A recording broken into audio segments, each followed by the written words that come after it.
Indonesia sekarang sedang menjadi sorotan dunia. Pasca pemerintah mengatakan adanya temuan potensi cadangan migas yang akan menjadi potensi terbesar di dunia.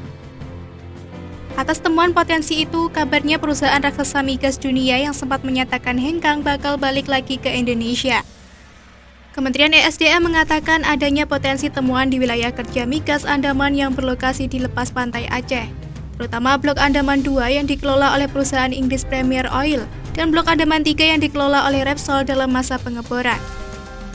Karena itulah Menteri ESDM Arifin Tasrif menegaskan bahwa perusahaan raksasa migas dunia yang sempat hengkang akan datang lagi ke Indonesia.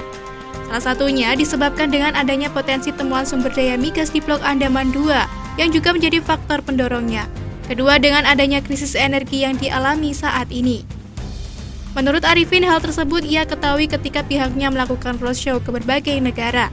Adapun dari hasil roadshow tersebut, beberapa investor telah memberikan respon. Untuk itu, pemerintah perlu berupaya untuk menciptakan iklim investasi yang menarik dan investor migas dunia agar mau datang kembali dan menanamkan investasinya di tanah air. Adapun beberapa perusahaan raksasa migas yang sempat menarik dirinya dari Indonesia diantaranya adalah Chevron di Blok IDD, Shell di Blok Masela, dan ConocoPhillips dari Blok Koridor. Praktisi sektor hulu migas Tumbur Perlindungan menilai penemuan cadangan migas beberapa waktu lalu di Blok Andaman 2 rupanya telah mencuri perhatian para investor migas kelas kakap dunia. Bahkan para investor hulu migas kini tengah menunggu hasil dari kegiatan eksplorasi di wilayah Andaman. Tumbur menyebut Andaman area yang meliputi Andaman 1, Andaman 2, dan Andaman 3 mempunyai prospek resource atau sumber daya gas yang cukup besar. Tumbur menyadari bahwa kondisi global saat ini memang memerlukan pasokan migas baru, terutama yang selama ini sangat berkurang karena adanya isu pandemi COVID-19 dan sebagainya. Sama halnya dengan pernyataan yang diungkapkan Dirjen Migas Kementerian ESDM Tutuka Aryadi. Ia mengatakan wilayah Andaman kemungkinan bisa masuk dalam area Giant Discovery dan berpotensi menjadi temuan cadangan migas terbesar dunia, sehingga menjadi salah satu target bagi para eksplorer dunia untuk turut bermain di hulu migas RI.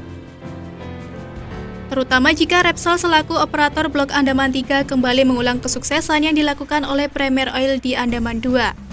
Tutuka mengatakan potensi sumber daya untuk Blok Andaman 2 sendiri rata-rata sekitar 6 triliun kubik feet.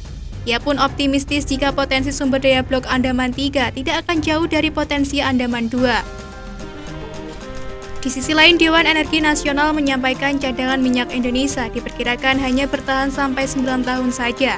Hal itu dengan mempertimbangkan cadangan minyak yang hanya mencapai 4,2 miliar barel. Sementara untuk gas, Indonesia memiliki cadangan sebesar 62,4 triliun kaki kubik. Adapun dengan jumlah tersebut, umur cadangan gas RI mampu bertahan hingga 18 tahun ke depan. Adapun untuk cadangan batu bara, Indonesia memiliki sekitar 38,8 miliar ton. Umur cadangan batu bara setidaknya masih mampu bertahan hingga 69 tahun ke depan. Namun demikian, perhitungan tersebut dengan asumsi tidak ada penemuan sumber daya baru. Sekretaris SKK Migas Taslim Yunus sebelumnya mengatakan penurunan cadangan minyak sudah terjadi sejak 1996 sampai sekarang. Berdasarkan data BP Statistical Review, cadangan terbukti minyak RI bahkan terus menurun sejak 1991. Sebelum 1991, cadangan terbukti minyak RI masih menyentuh sekitar 9 miliar barel. Namun pada 1991 menjadi tinggal 5,9 miliar barel.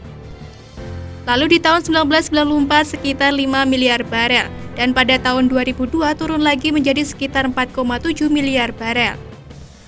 Pada tahun 2011 cadangan kian menurun hingga hanya tinggal 3,7 miliar barel, dan pada tahun 2019 hanya tinggal sekitar 2,5 miliar barel. Oleh karena itu, agar RI terus bisa memproduksi minyak ke depannya, maka diperlukan eksplorasi yang membutuhkan investasi yang sangat besar.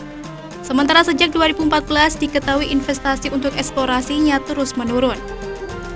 Melihat kondisi tersebut, maka diperlukan terobosan-terobosan baru agar investasi bisa terus ditingkatkan dan bisa menghasilkan cadangan baru. Pasalnya dari 128 cekungan sedimen di tanah air, baru 20 cekungan yang baru diproduksi dan ada 70 cekungan belum dieksplorasi. Dari sisi potensi, cadangan minyak nasional masih besar bila cekungan yang belum dieksplorasi ini mulai digarap.